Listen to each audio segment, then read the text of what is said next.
भाजप आमदार संजय केनेकरांनी दुबईत अडकलेल्या भारतीयांशी फोनवरून संवाद साधलाय। छत्रपती संभाजीनगरातील काही नागरिक दुबईत अडकलेत, त्यांच्याशी आता संजय केनेकर यांनी फोनवरून संवाद साधलाय।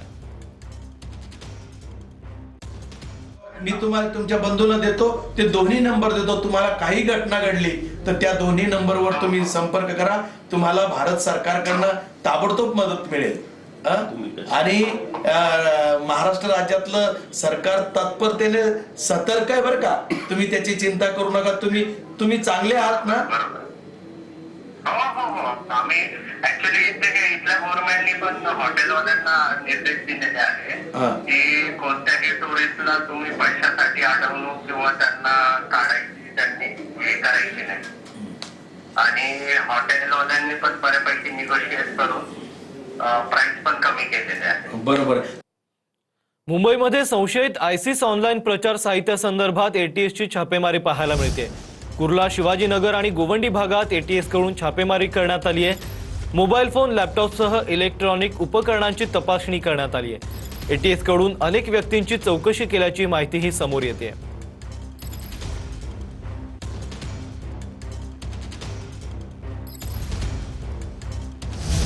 बारामतीमधील शासकीय आयुर्वेद महाविद्यालय आणि रुग्णालयाला अजित पवारांचं नाव देण्यात येणार आहे।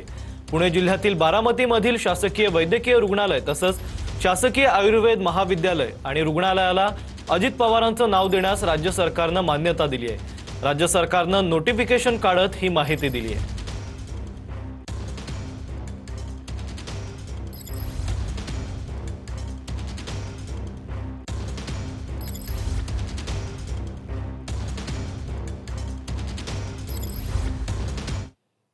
जय पवारांनी शेअर केलेल्या व्हिडिओची योग्य दखल घेतली जाईल असं मोहोळ म्हणतात। केंद्रीय नागरी उड्डाण राज्यमंत्री मोहोळांनी ही प्रतिक्रिया दिली आहे। जय पवारांनी VSR विमानातील पायलटचा व्हिडिओ शेअर केला होता।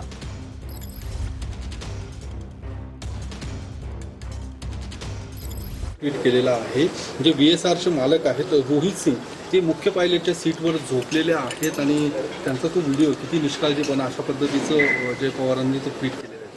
आम्ही ते मला असं वाटतं मी बघितलंय ते, आणि मला असं त्याच्यावरती योग्य ती दखल घेतली जाईल। तर वसईत कार चालकाचं नियंत्रण सुटल्यानं 5 ते 6 जणांना धडक दिल्याची धक्कादायक माहिती समोर येते। कोणतीही जीवितहानी नाही, तर काही जण जखमी झालेत। एक महिला गंभीर जखमी असून पोलिसांकडून आता तपास सुरू आहे। वसईत कार चालकाचं नियंत्रण सुटल्यानं 5 ते 6 जणांना धडक बसल्याची माहिती समोर येते। कोणतीही जीवितहानी नाहीये, पण काही जण जखमी झाल्याची माहिती समोर आली आहे। त्यात एक महिला गंभीर जखमी झाली आहे, तिच्यावर रुग्णालयात उपचार सुरू असून आता पोलिसांकडून अधिकचा तपास केला जातोय।